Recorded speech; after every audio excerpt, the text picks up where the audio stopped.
Iya, enggak. Publikasikan. Enggak, ini Kan koran aja, di media cetak aja. Nah, jadi itu saya dapat pada tahun 2002. Karena tahun 2000 saya berangkat ke Yerusalem untuk menyelesaikan studi saya di program S2 jurusan ilmu penginjilan.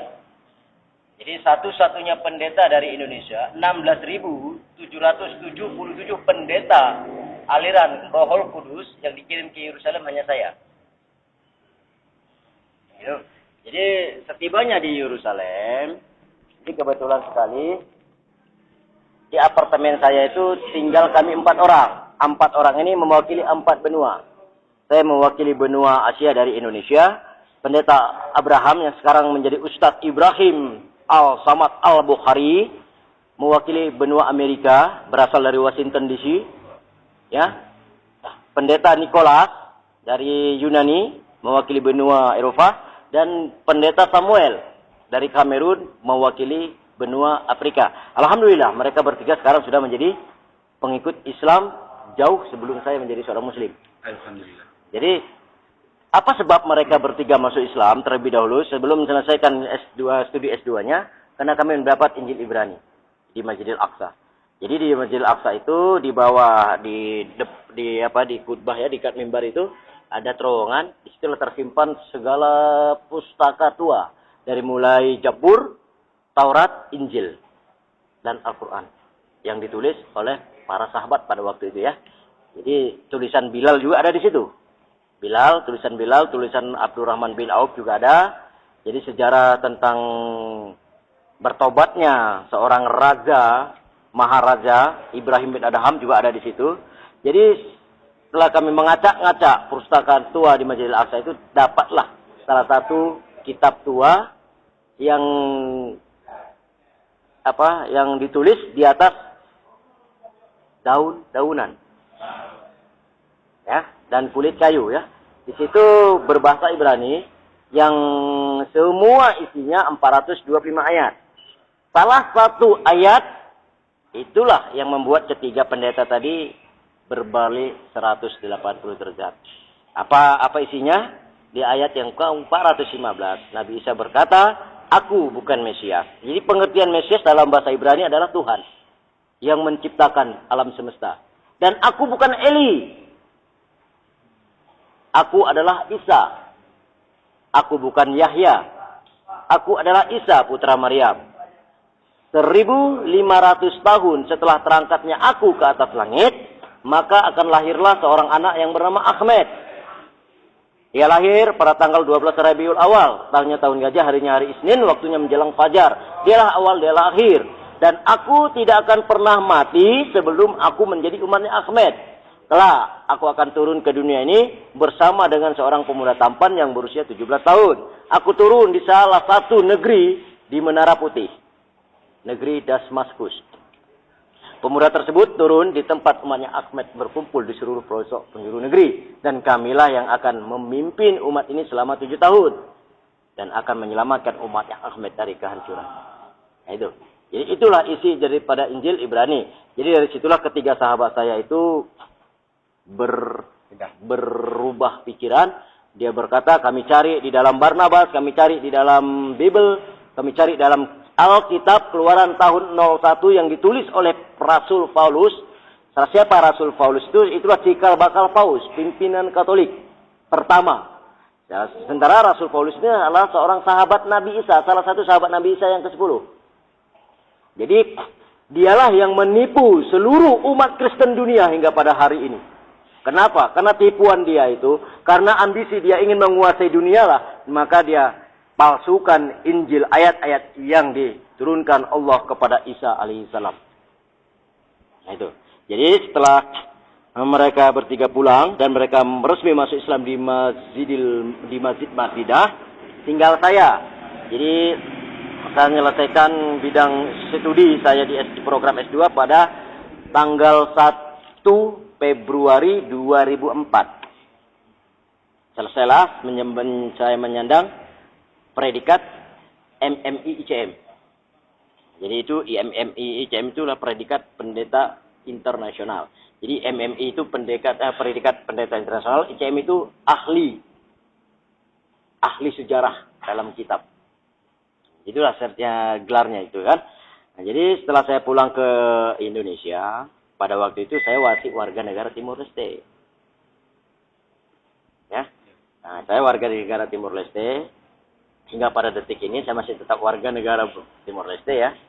Berarti ini masih pakai paspor? Masih pakai visa. Visa ya? Visa. Ya.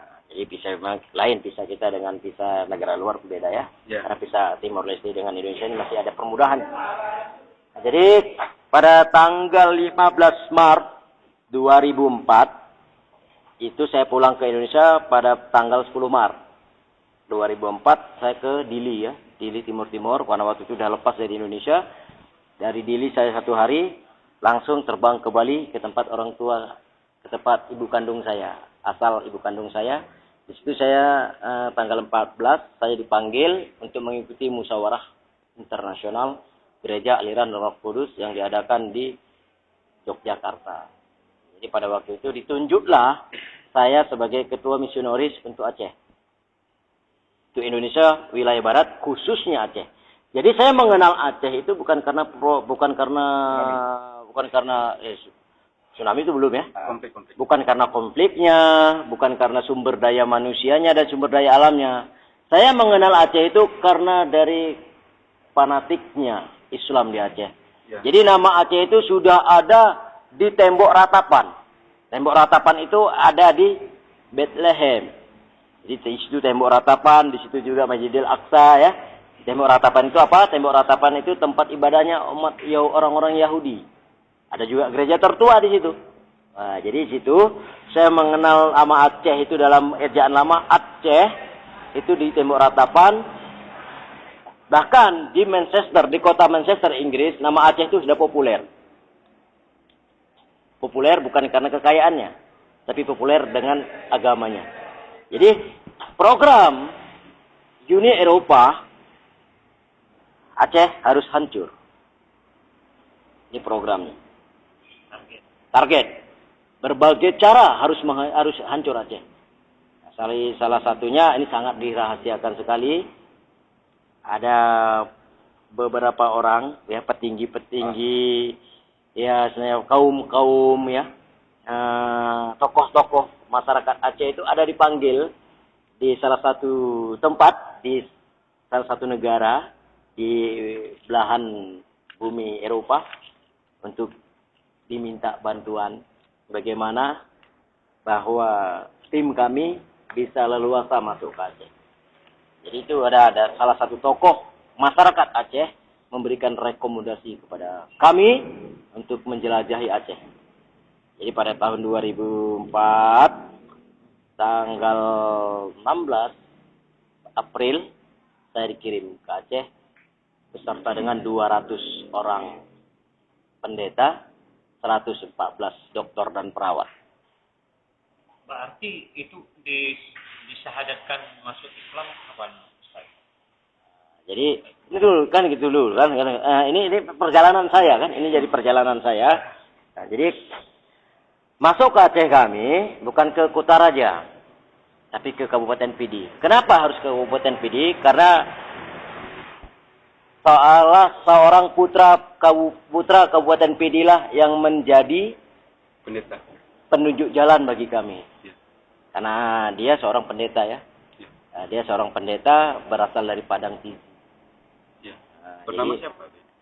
Nama aslinya kalau tidak salah saya Tengku Muhammad Zaini, tapi nama baptisnya Pendeta Yohanes Mahmud. Jadi situlah. Jadi bekerja saya sampai bulan 10 kami bekerja dengan sistem memberi bantuan sosialisasi kepada masyarakat yang pada waktu itu dalam keadaan konflik ya, di mana masyarakat cari makan pun agak ketakutan. Dan disitulah kami memberikan bantuan-bantuan secara gratis, secara cuma-cuma kepada masyarakat yang sementara pada waktu itu rakyat Aceh dalam keadaan ketakutan. Siapapun tidak ada yang mau peduli dengan rakyat Aceh. Jangankan kepada TNI Polri, dengan bangsa sendiri pun selalu ditindas. Salah satunya pajak Nanggro. Itu penindasan sebenarnya. penindasan, pemaksaan sebenarnya itu pajak Nanggro pada waktu konflik ya. Jadi disitulah kami masuk. Istilahnya kami masuk dengan lambang tali kasih. Sambungan dari tali kasih itulah embun penyejuk di tengah kekeringan. Itulah kami. Jadi dengan belas kasih yang kami berikan kepada masyarakat Pidi pada waktu itu, ada 16 orang yang murtad. Jadi 10 perempuan, 6 laki-laki. Jadi setelah mereka murtad itu belum kami baptis. Cara baptisan air belum, baptisan roh sudah. Malam pas tanggal 25 Desember kami mengadakan perayaan Natal di salah satu tempat di Banda Aceh. Malamnya kami mengadakan pesta di salah satu makam orang yang sangat dikeramatkan di Aceh, itu Syah Kuala. Yang beserta dengan anggota-anggota Brimob ya. Betul. Pada waktu itu kami bakar babi, 2 ekor babi dengan kayu bakarnya 40 Al-Quran. Jadi singkat cerita, waktu tsunami, di saat Masjid Ulili mengumandangkan as-salatu khairu minan naum, disitulah saya membaptis ke 16 orang pendeta dengan nama Tuhan Yesus. Jadi waktu gempa itu datang, kami tetap berdoa, tidak ada yang kocar-kacir. Begitu juga tsunami itu datang. Jadi alhamdulillah Allah menyelamatkan saya di atas Masjid Ulili. Jadi ke 16 orang itu beserta rekan-rekan saya habis. Jasadnya nggak ketemu, nggak pada detik ini. Jadi proses perjalanan saya di Islam bukan dari situ saya masuk Islamnya, enggak. Nah, bukan dari situ. Dan bukan karena membaca Injil Ibrani, bukan. Bukan. Nah, jadi pada tahun ini singkat ya, pada tahun 2006 kebetulan pada waktu itu ada perayaan Natal Ukum ini, perayaan Natal Akbar yang diadakan oleh aliran Gereja Roh Kudus di Medan. Jadi pada waktu itu saya sebagai pembawa lagu puji-pujian, keluarga besar saya yaitu ayah saya sebagai pembawa khutbah firman Tuhan, adik-adik perempuan saya sebagai pemain musiknya. Jadi pada waktu 2006 itu, ya, malamnya, malam siangnya tanggal 25, malamnya kami merayakan Natal Ukum ini itu, disitulah ada satu kejadian yang sangat membuat malu orang tua di forum gereja ya. Kenapa? Karena pada waktu itu yang saya nyanyikan seharusnya ini dengan kesadaran saya menyanyikan ku mau cinta Yesus, namun didengar oleh 20.000 jemaat di dalam gereja tersebut bukan ku mau cinta Yesus. Jadi di saat lagi nyanyi itu ribuan botol-botol air mineral itu terbang ke arah saya. Jadi pada malam itu jam 10 gereja ribut. 20.000 jemaah bangkit berdiri.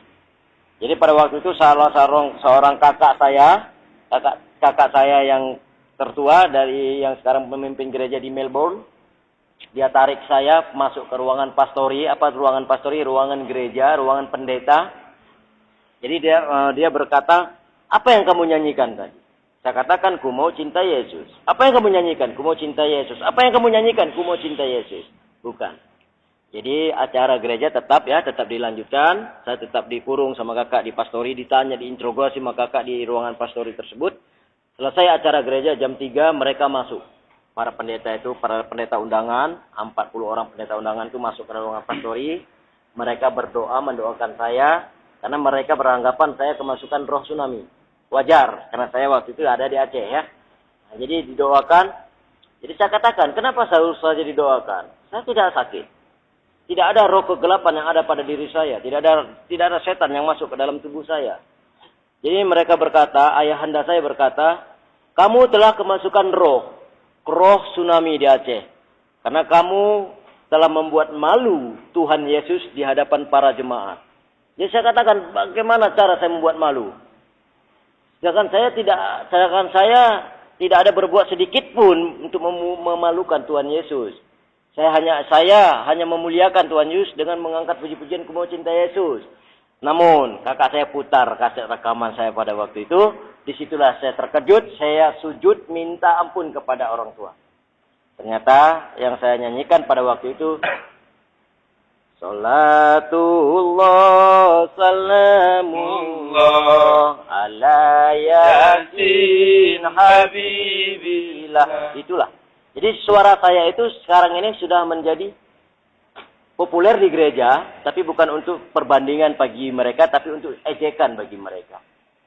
Ternyata Islam agama mistik yang bisa menyihir, menyulap orang siapapun dia. Itulah. Jadi dari situlah saya sudah mulai bimbang. Jadi saya disekor 1 bulan tidak bisa memimpin gereja. Jadi pada bulan 2 saya kembali lagi ke Aceh, tinggal di Uli Karing. Di Uli Karing itulah saya mendapat satu hidayah bertemu dengan seorang tua. Tua Bangka ya, saya bilang ini maaf. Orang tua ya? Orang tua Bangka.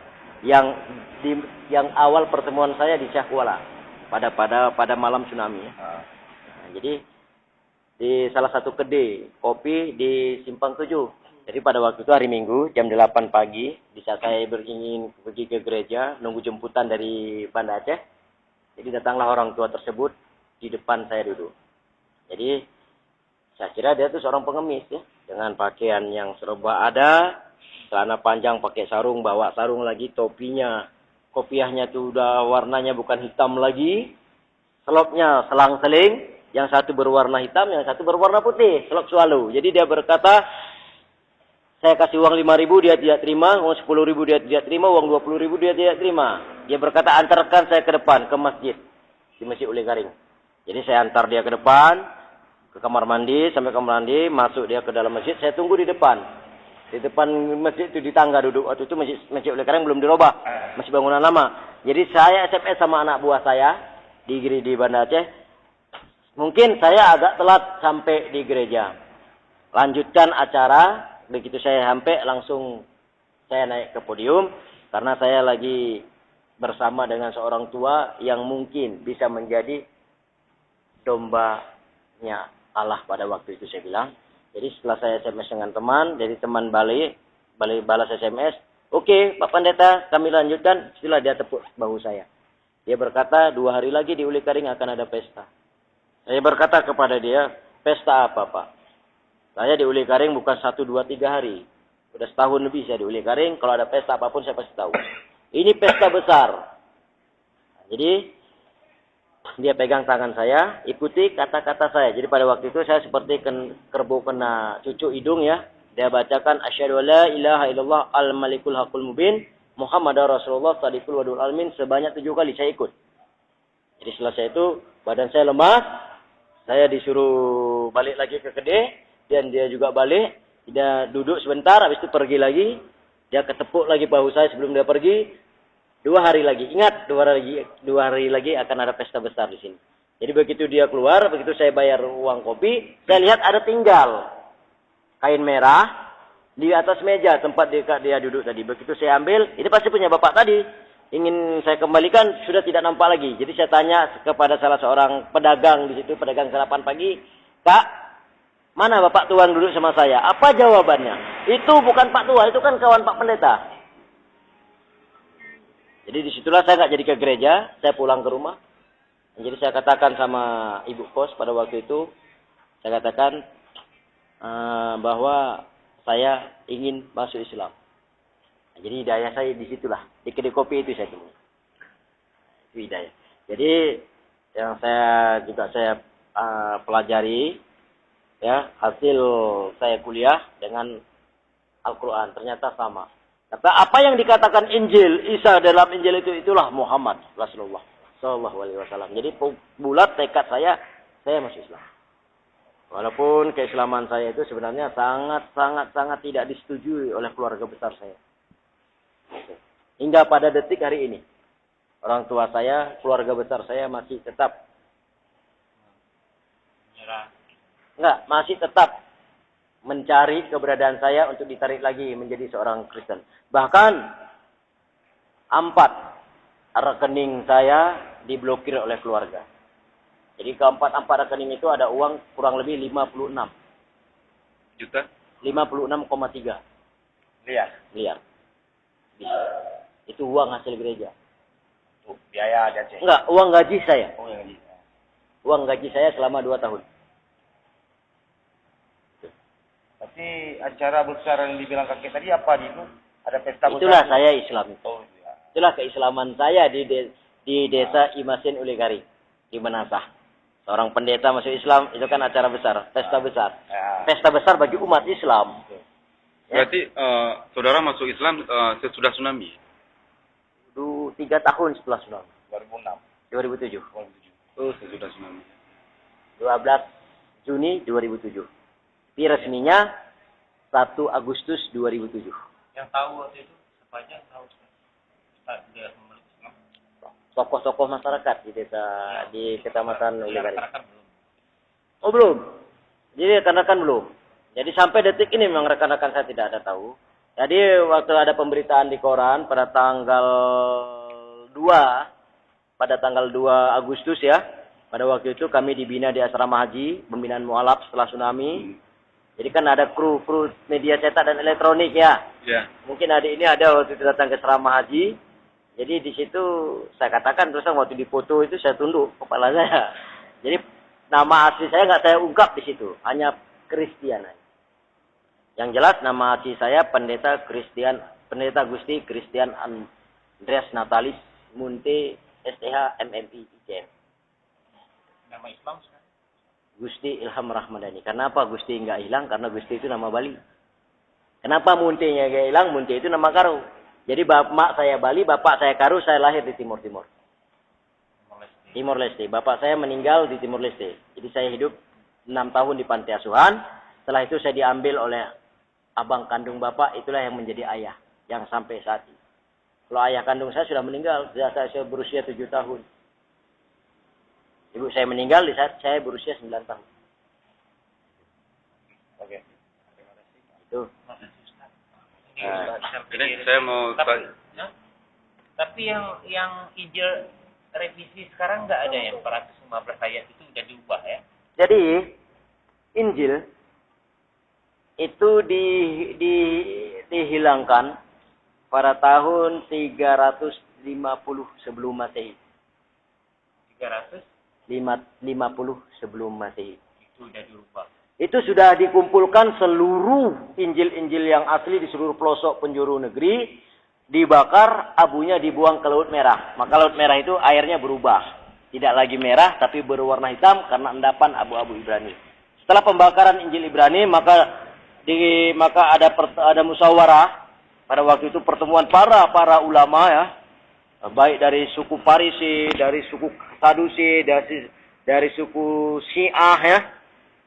Itu dibentuklah, keluarlah satu perjanjian Barnabas yang disebut dengan populernya Injil Barnabas. Itu bukan Injil. Injil tetap satu, berbahasa Ibrani. Jadi Injil Barnabas ada memakai 3 bahasa, bahasa Rom, bahasa Inggris, bahasa Yunani. Karena Injil Barnabas itu hampir sama isinya dengan Injil, maka dikumpulkan, dibakar lagi. 7 tahun kemudian dibuatlah suatu pertemuan, yaitu pertemuan Bible, maka keluarlah dekret Bible, perjanjian Bible. Itu bukan yang dipopulerkan menjadi Injil Bible. Injil tidak ada Bible, tidak ada Injil Barnabas, yang ada hanya Injil. Jadi karena Bible itu sama dengan Barnabas, dibuanglah itu, maka ditulislah oleh Rasul Paulus. Di saat Rasul Paulus menulis surat kepada jemaat di Filipi dan Tesalonika bahwa Barnabas dan Bible tidak bisa dipergunakan lagi, maka yang saya tulis inilah yang menjadi pedoman bagi jemaatku di seluruh pelosok dunia, itulah Alkitab. Jadi seterusnya, setelah saya kaji dalam bahasa Ibrani, ternyata Kristen itu bukan suatu agama. Al-Quran tidak ada berkata Kristen. Yang ada Nasrani dan Yahudi. Kristen itu apa? Kristen itu terdiri dari 2 suku kata dalam bahasa Ibrani. Ibran ya. Christ dan Tain. Christ adalah organisasi, Tain adalah manusia yang ingkar akan firman Allah. Itulah Kristen. Jadi Kristen bukan agama. Kristen organisasi sekelompok manusia yang ingkar akan firman Tuhan. Kalau dalam Islamnya aliran sesat seperti Melata Abraham itu ingkar kepada Al-Quran dan Al-Hadis. Itu.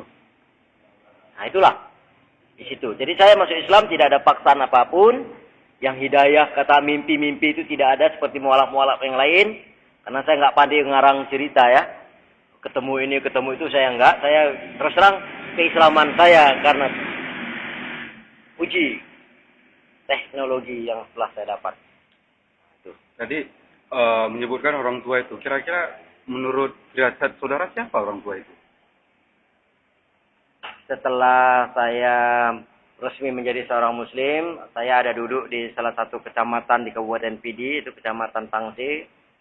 Disitulah saya baru tahu siapa orang tua itu yang sesungguhnya. Itulah Ibrahim Wela, almarhum Abuya Ibrahim Wela. Jadi kalau menurut saya dia tidak meninggal.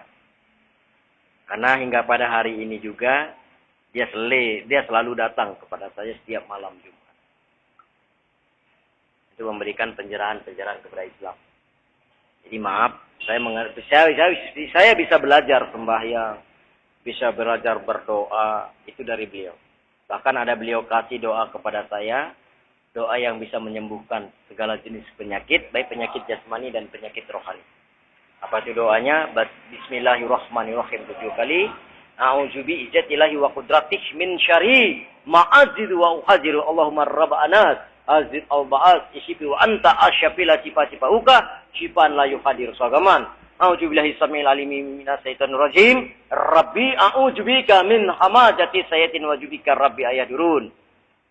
Wa ma tuqaddimu li anfusikum min khairin tajiduhu indallahi wa khairu azma ajra wastaghfirullah innallaha ghafurur rahim. Jadi saya tidak ngomong berlebihan, ini demi Allah. Saya bilang ini kita cerita di rumah Allah. Ini menatah. Jadi bagaimana perkembangan kaum minoritas di Aceh? Di dalam sepengetahuan. Dari mulai 2004, 2005, 2006, 2007, 2008, 2009, 2010, 2011, 2012. Pertumbuhan umat minoritas di Aceh bagaikan jamur di pagi hari. Bagaikan tumbuhnya jamur di pagi hari. Bukan semakin berkurang, namun semakin meningkat.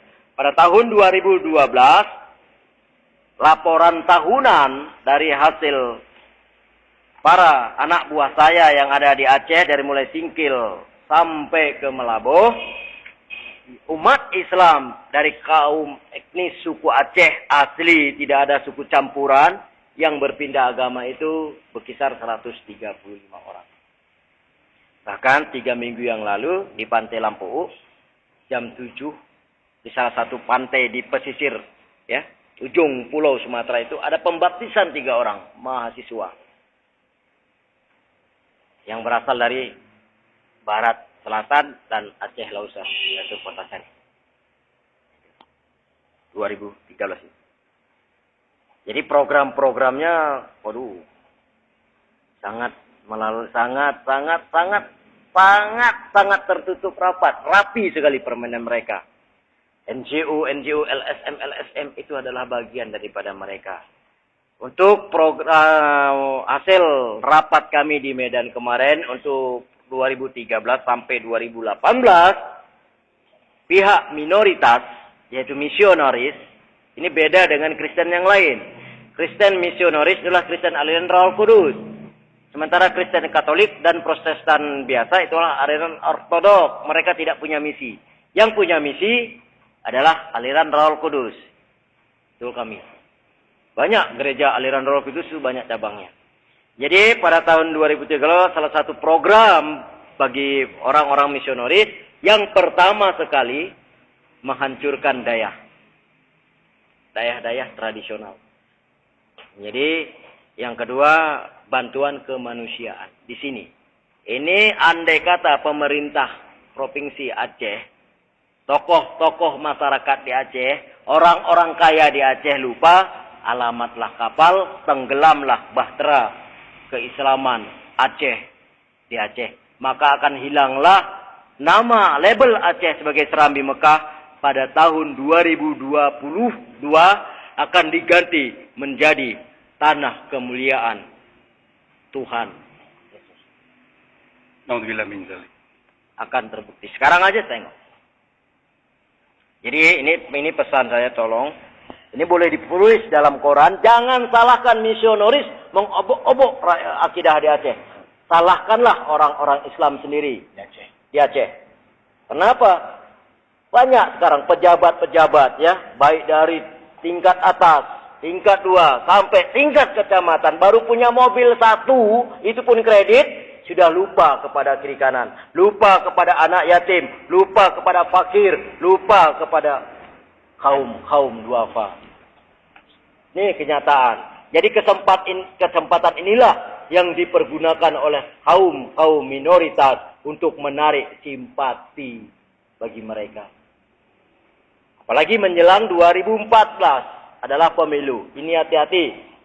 Ada beberapa partai politik yang didanai langsung oleh CWS.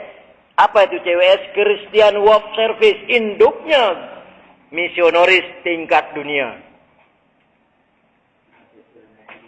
Salah satu penggalang dana dari klub elit dunia, MU. Makanya rakyat Aceh sekarang, anak-anak muda Aceh tengok. PAN MU, 2013 PAN MU, 2020 PAN gereja. Bangunan gereja di Aceh sudah mencapai 500 sekian lebih. Yang resmi, yang non resmi ya. Ada beberapa pendeta yang menyerupai para mubalik. Orang Aceh. Rahmat Effendi, Anwar Ismail, dan Muhammad Saleh bin Gade. Itu hati-hati. Ketiganya orang mana? Ketiga-tiganya orang wilayah seberang Selawah ke sana. Apa itu? Oh, seberang Selawah ke sana ya. Salah satu kabupaten 4 sehat 5 sempurna. Berarti PD ya? Jadi Kabupaten PD saya label ya, sudah saya label dengan matra